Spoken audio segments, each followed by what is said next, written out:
In today's video, I'm going to show you exactly how to protect sheets in Google Sheets, locking down your data so only the right people can make changes. Whether you're collaborating on a team budget, sharing a project tracker with clients, or just safeguarding your personal work from accidental edits, understanding sheet protection is a core skill that keeps your spreadsheets secure and your sanity intact. If you find this helpful, please like and subscribe, and let's get started. Let's begin with the very first step, which is selecting your target. You might be wondering whether you need to protect an entire sheet or just a specific range of cells, and that decision will dictate how you start. If you only want to lock down a handful of critical cells, say a column of formulas, or a cell containing a key calculations, then highlight that exact range with your mouse or keyboard. Click and drag over the cells you want, or hold Shift and use the arrow keys for precision.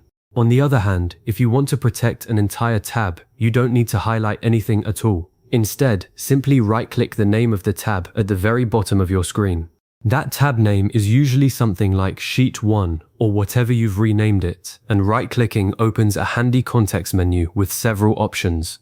This is a common pitfall for beginners. They often try to protect the whole sheet by selecting all cells, but that's unnecessary and can actually complicate things. By right-clicking the tab, you're telling Google Sheets, I want to work with this entire sheet, which is much cleaner. So, take a moment to decide, are you protecting a range or the whole sheet? Once you know, you're ready for the next step. Now that you've made your selection, it's time to open the protection menu.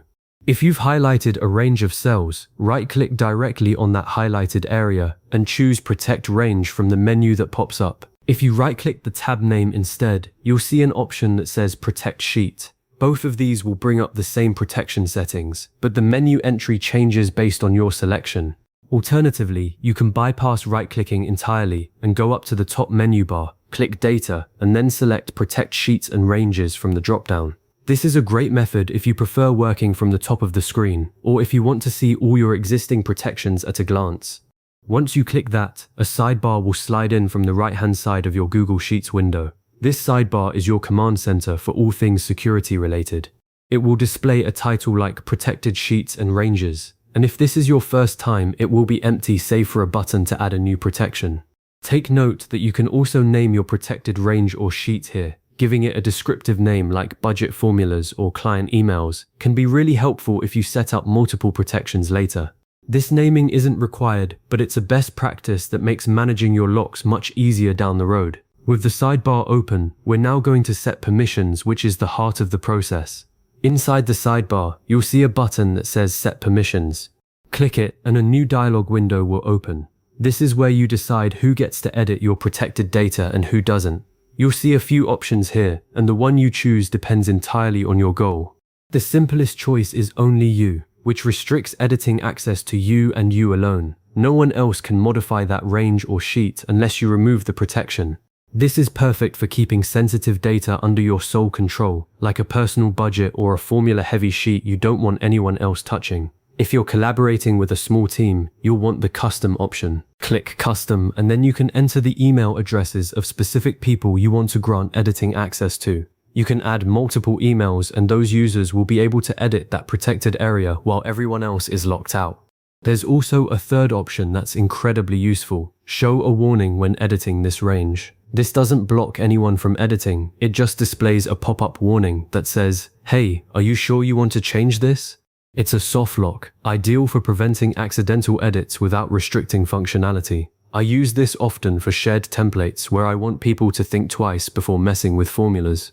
One common pitfall to avoid is accidentally leaving the permissions set to anyone with the link can edit after you've shared the sheet. That's the default for many sharing settings, but your protection permissions will override that, so double check that the right people are listed. If you're unsure, start with Only You and relax the restrictions later as needed. The final step is to save everything and apply the lock. Once you've chosen your permissions, simply click the Done button in the dialog window, and then click Done again in the sidebar. Google Sheets will immediately enforce your new protection settings. If you protected a range, you'll see a subtle pencil icon or a lock icon appear next to that area when you hover over it, indicating that it's locked. For a full sheet, the tab name might show a small padlock symbol. To test your protection, try editing one of those locked cells. If you set it to only you or restricted access, you should see a warning message pop up saying that the cell is protected and you need permission to edit. That's your confirmation that the lock is working. One best practice tip: always test your permissions by opening the sheet in an incognito window or using a different Google account to see exactly what a collaborator will experience. It only takes a minute and saves you from embarrassing mix-ups where someone can't access the data they need. Also, note that protection in Google Sheets is not foolproof. Someone with full edit access to the entire sheet can always remove protection, so if you need truly ironclad security, consider using separate sheets or even a different platform. But for day-to-day collaboration, this gives you excellent control. You've now successfully protected your sheets and ranges in Google Sheets.